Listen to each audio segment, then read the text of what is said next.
becoming, or Bardo of here translated rebirth. And then of course it will lead to the rebirth. But Bardo of the becoming, or Bardo of the possibilities, is then almost average person is 49 days or 40 days. Is depend. So this most of the time, 49 days, is really the Bardo of becoming, Bardo of the rebirth that we go through. Now, one we didn't recognize and we missed that. Then in the teaching said, now what is developed?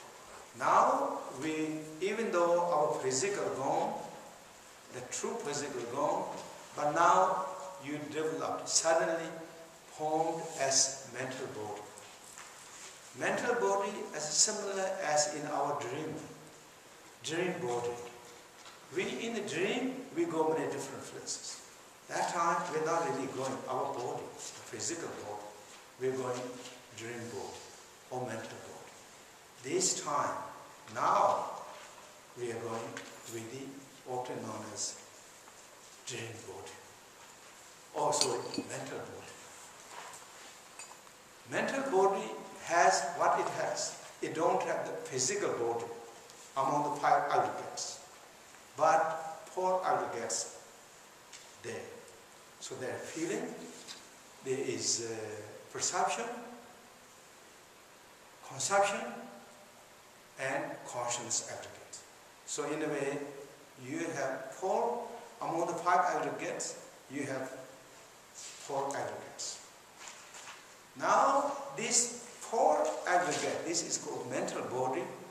Mental body is very unstable. Generally, the Bardo who are in the Bardo state, they are very, very unstable, unsecure, uncertainty. There is, in the teaching said, there is about 5 or 6 different uncertainties. Place is uncertain. And then, kind of like where you rely on is uncertainty. Food is uncertainty. Friend, accompanying uncertainty. Conduct is uncertainty. Your appearance is uncertainty. So everything is, in a simple to tell, everything is really uncertainty. Environment is very uncertain. Certainty. Place is uncertainty. You go everywhere.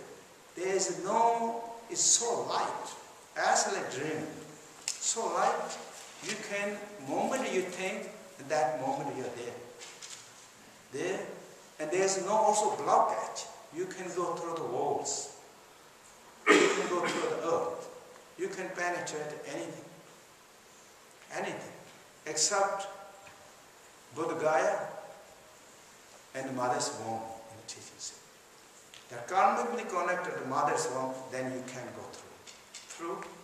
But otherwise, or the Buddha Gaya, you cannot go through. Because the Buddha Gaya is so powerful. Buddhism is so powerful. In fact, in a story, or in the ancient Buddha's teaching story, said Buddha Gaya is in Buddhism, we don't call Buddha Gaya, or in literature, don't call Buddha Gaya. They call Vajra Asana. In the Tibetan language, we don't call Buddha Gaya because exactly they use what translated from Sanskrit, Dorji Din. Dorji Din is Vajra Asana, I think Asana. If we translated that into English, Vajra throne or Vajra sport. So it is Vajra, indestructible sports. In the teaching said, for example, this universe is formed.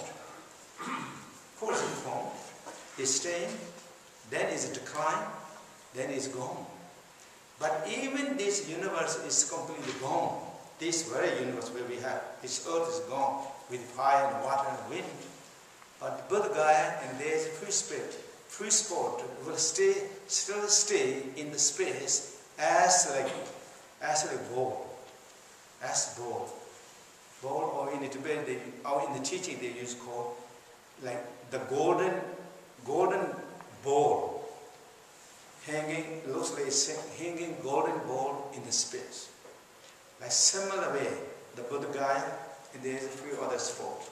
Well, stay cannot be destroyed by the fire, water, wind, even the destructions of this earth is gone, there's still that state of that. Because it is power spot where the Buddhas got enlightenment, all Buddhas, and originally in the teaching also said, it's a long time ago, when the world is still started forming at that time. And this is also like method, I think very related with the methodologies of the Hindus too. And in that time, and gods and asuras always fighting. That's their jobs, I think. They fight. And many times, gods are losing their battles. And most of the time, they have it because they have weak weapons. They don't have really good weapons. So they're losing battles. Now they need really missile defense systems. And patriotic missiles, patriotic missile defense system. And then, let's go. There's another one, I guess, but I don't know. But anyway, so they need that. And they all thought how we can have this. There's one great sage. Sage, his name is Razong Shotong in Tibet.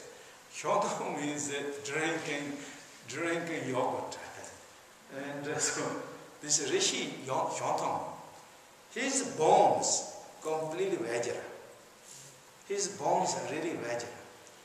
Vajra indestructible. So all thought if we had his bones and make weapon from that then we can really defeat ourselves very well. So then they all went to him, all gods such as Indra, Brahma, Vishnu, and all they went to Shotong to ask, can you, because of our situation, we're losing the battle with Asura, and if we have your bones and my weapon, we can defeat all that. And the Rishi then finally agreed that he will give his bones. But then, in the teaching said, because they don't want to spoil his bone, it's so special now. And what they did is this, cow came, cow licked his all fleshes, and they left the bone alone. And then they made and all the different weapons, spear, well, and then Vajra, and they made. And when they started making, the dust fall down on the Buddha Gaya spot, and that formed then this formed the place where Buddha Gaya is. So it is so strong. That's called the Vajra Asana. But this is the methodology style. But in the teaching said, because all Buddhas reaching enlightenment, 1,000 Buddha, the poor Buddha reached enlightenment in that spot, and then 996 Buddha will get enlightenment in the same spot. So it's very powerful, blessed spot in the teaching. So therefore it stays. So therefore, even this mental body cannot go penetrate through the Buddha Gaya and the mother's womb. That's the teaching. So otherwise this mental body is restless. Restless and uncertain. And then food is uncertain. Also opening in the teaching said, you won't get food enough what you like, give that satisfied. Therefore, in the Tibet, on the Vajrayana teaching, they do a lot of ceremonies when it's called souls. Souls, and those ceremonies related with our Lokiteshvara, give a lot of food offerings in the fire. Fire makes smoke, smelling. So sold those foods. Or something that they dedicated to you that you can get.